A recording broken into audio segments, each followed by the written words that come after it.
It's good to be here and also to be with Restored and Side by Side and Christian Aid, with whom we have the privilege of working at the Department for International Development around the world.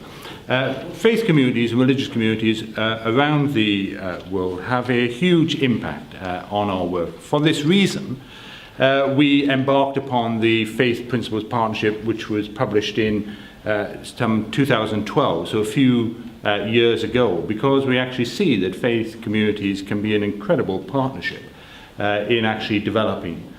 Because they're kind of living whatever direction you're coming from, whether it's from whichever scripture. It's good to hear Mazoon's comments and drawing upon the Quran, or whether it's from Matthew 25 in the Bible. They all have compassion for humanity at their heart. And wherever you go around the world, you will see that it's the faith communities who are feeding the sick, who are helping the poor, who are educating people. They have a tremendous reach, and therefore, if we want to address those very issues, then the faith communities are an essential partner in that effort. It seems to me that the core of the Gender Equality Project, which is not only a sustainable development goal, but also at the core of everything that DFID does.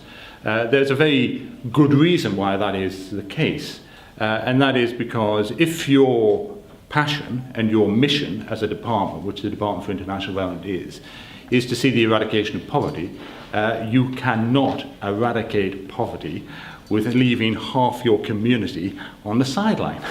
You have to engage the whole community in that effort.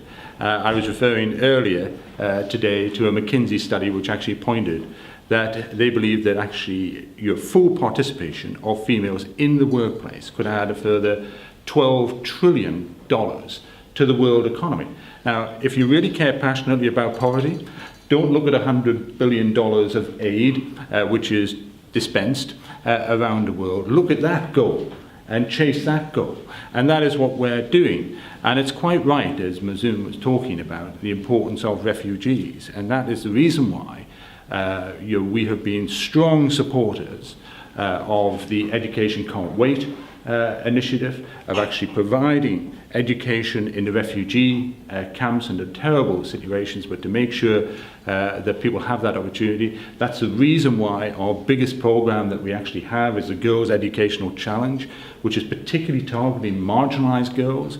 That is the reason why we take a strong approach on issues such as child early and forced marriage, because that denies women the opportunity to make their contribution in the world. That's the reason why we want to tackle FGM. That's the reason why we want to tackle violence against women and girls. And that's the reason why we want to tackle modern slavery, because all of those are symbols of the same problem, which is actually seeing people by their gender identity rather than their humanity. And that's our common mission that we are about. I don't think it's just a political mission. I actually think it's a faith mission. In that sense, it is a divine mission. And we are privileged to work with you in seeking to achieve that end. And I thank you for the time. Thank you very much.